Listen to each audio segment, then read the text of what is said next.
We will call the meeting to order, please, with the Pledge of Allegiance. I pledge allegiance to the flag of the United States of America and to the republic for which it stands, one nation, under God, indivisible, with liberty and justice for all. Good evening and welcome to those of you that are here. Roll call, Mr. Lombard. Cullum. Yes. Odie. Saxer. Talcott. Yes. Scott. Yes. All right, with that, there are two items for you to look at under consent general business, items 5 and 6 that were added. If there are no questions, I would entertain a motion to approve the agenda as amended, please.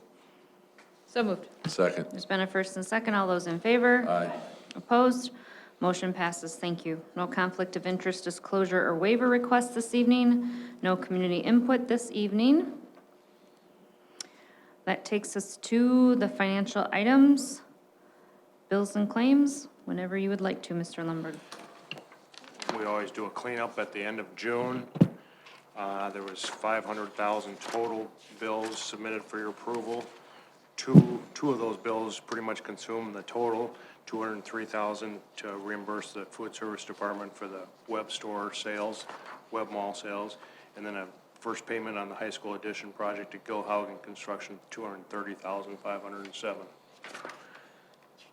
$507,465 total bills, and then also $3,368 of food service bills. Any questions for Mr. Lombard on the bills and claims this evening? If none, I would entertain a motion to approve those as presented, please. So moved. Second. There's been a first and a second. All those in favor? Aye. Opposed? Motion passes. Thank you. General business, first item we have under there is administration reports, superintendent's report.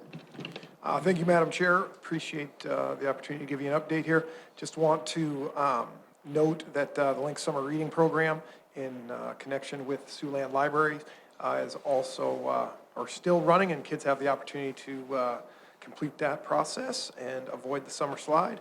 USDA update, again, free school breakfast and lunch has ended.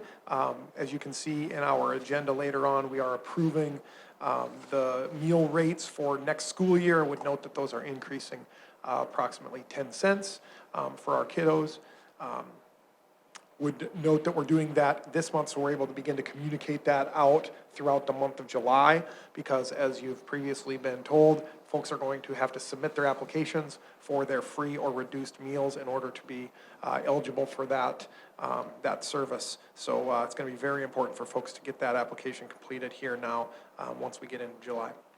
Associated School Boards School Administrator Joint Conference will be held August 4th through the 5th at the Sioux Falls Convention Center. If any of our school board members are interested in attending, please contact Jennifer Swenson. Accreditation remains on track for November 22nd desk audit. Our budget process is continuing, and you will see a public budget hearing at our July meeting, as well as potential action. Professional development plan, just an item I wanted to update the board on. We spent the spring here as an administrative team evaluating, reviewing, and taking a look at our BV Listens feedback, and ultimately have established collaborative learning communities as our professional development plan. We've made a commitment, an administrative commitment to collaborative learning communities for the next 3 years. The idea of our collaborative learning communities is a focus on learning, a focus on collaborative teamwork, and a focus on student achievement. Long story short, collaborative learning communities are designed to create small groups of teachers that actively engage in collaborative teamwork that increases professional capacity. One of our areas of improvement, as outlined in BV Listens 2.0, was providing staff with additional time to collaborate in a professional manner on topics and or items that they feel they need to improve on collectively as a group. So like-minded colleagues in small groups. We'll have teacher leaders that will be trained as CLC facilitators. They will receive some level of compensation for that. But that's an update on our professional development plan. I did provide you with a handout, an overview of what that looks like. I'm excited to utilize the feedback that our teachers have provided us to create a great work environment. So it's a kind of like a professional learning community type concept, to a certain extent? Correct. So it would be PLC Lite or a shortened, abbreviated version of PLCs. There's some substantial documentation, some substantial time, there's a lot of things that can be perceived when you start to launch PLCs, for example, early outs and all these other things that we are not going to be engaging in. So we wanted to put our own spin on collaboration and provide our staff with that time based on the calendar that we have. So can you kind of walk me through what that process looks like? So in other words,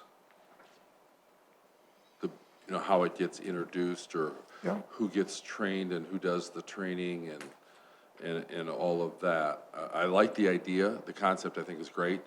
I would say the research says clearly that last year was more difficult for a majority of educators than the first full year of COVID, which I think surprised some people.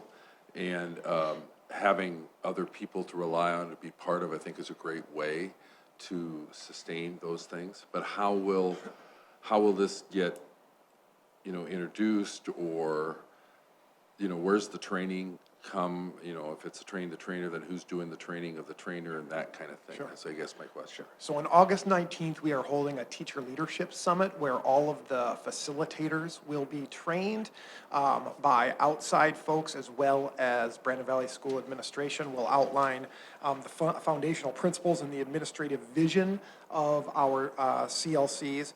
In addition to that, it'll be rolled out to staff in the fall, as well as the BVEA prior to the start of school.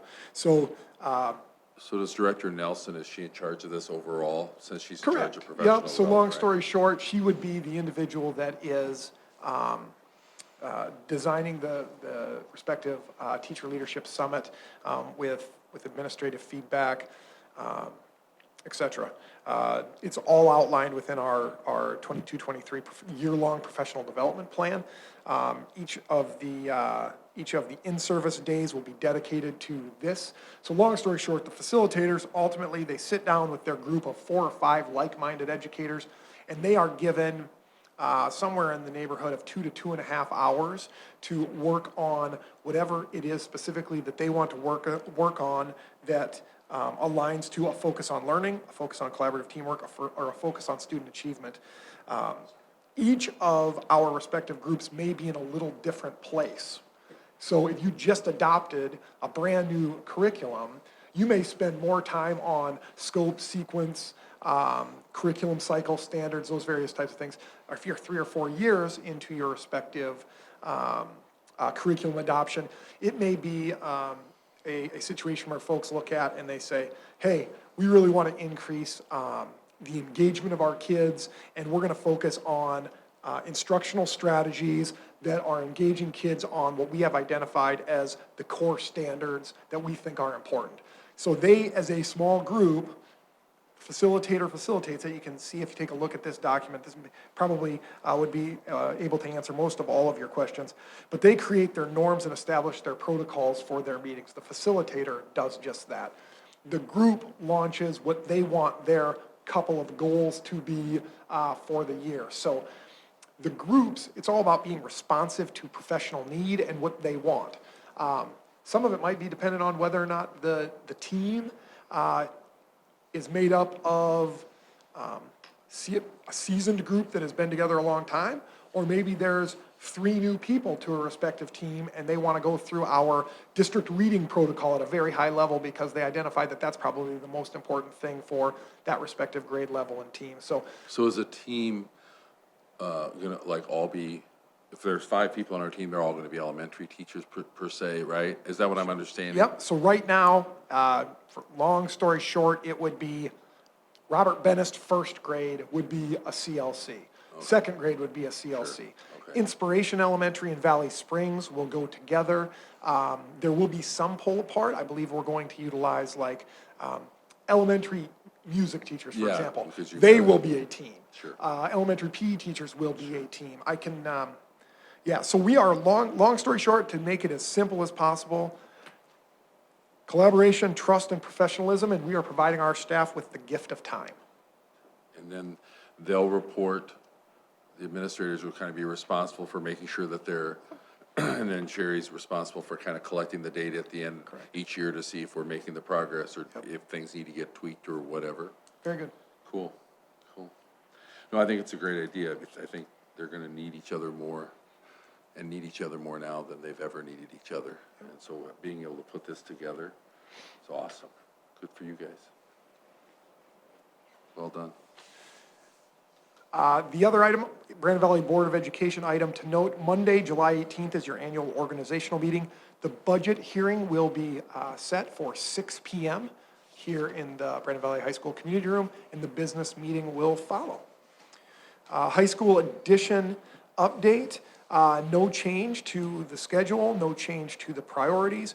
Our informational website remains the location where I would point folks if they are interested in any of those respective items. It'll also be where we locate all of our updates and our relevant information regarding bus loop, traffic flow, and parking. And then I just provided you with a couple of images. The ramped hallway, the demo is in progress. The new steel will be placed overhead in that hallway to support snow load. Hopefully starting here this next week and going over the course of the next couple weeks, and then that'll get wrapped up. Teacher lounge classroom, that demo is done. So what you're looking at is a wall that would be in what would have been Adam Rothenberger's old classroom, if you can put yourself in that location. Because what you're looking at will be a future restroom, but we will be utilizing that classroom this coming school year. They'll get it sheetrocked out, and that'll get finished off. Below that, exterior site work is in progress. Underground utility work is ongoing, as you can see here.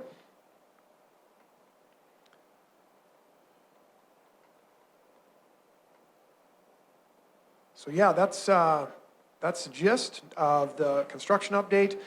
No real change. We would anticipate having our north entrance off of Holly opened sometime here shortly after the 4th of July.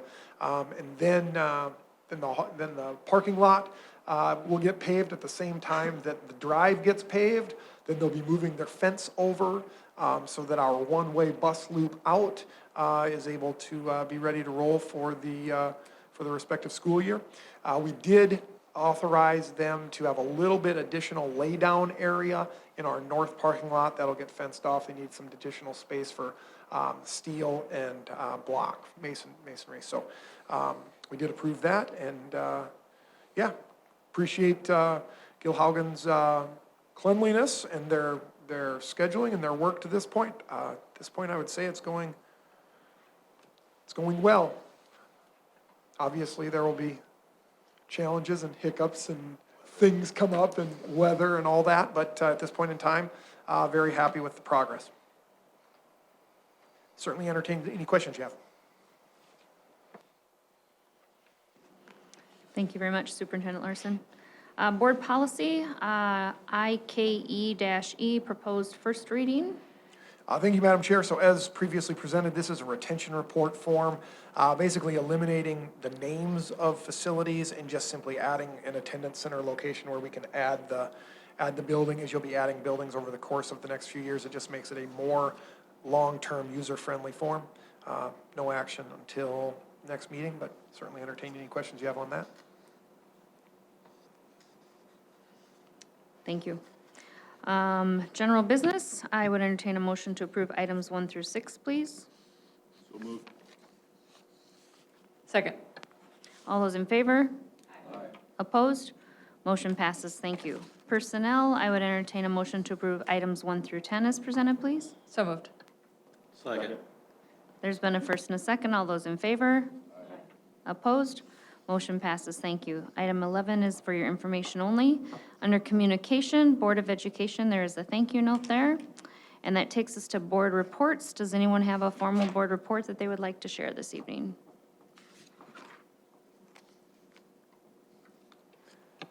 Madam Chair, it's not necessarily a board report, but would like to thank Dr. Telcott for his years of service on the Board of Education, and would also invite the Board of Education and all of the members of the audience to enjoy a piece of cake following the meeting. And if there's one left, or one or two left over, please take one home to anyone that you might have waiting for you there. So anyway, thank you so much for the service, Dr. Talcott.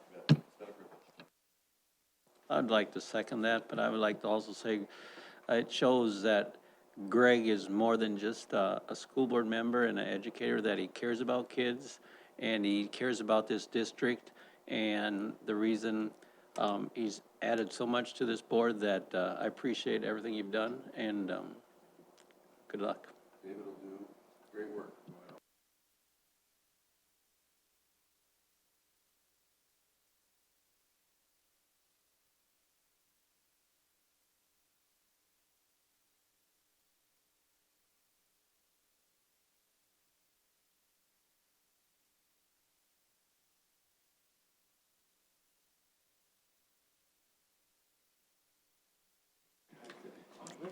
He's David leaving, reached out to me. he's leaving the board, but he can always take us out, because Absolutely. then we can go. No, thank you very much, Dr. Talcott, for all you've done. Travel reports, there's one there for you. Otherwise, I would entertain a motion to adjourn. So moved. There's been a first and a second. All those in favor? Aye. Opposed? Motion passes. Let's go eat cake.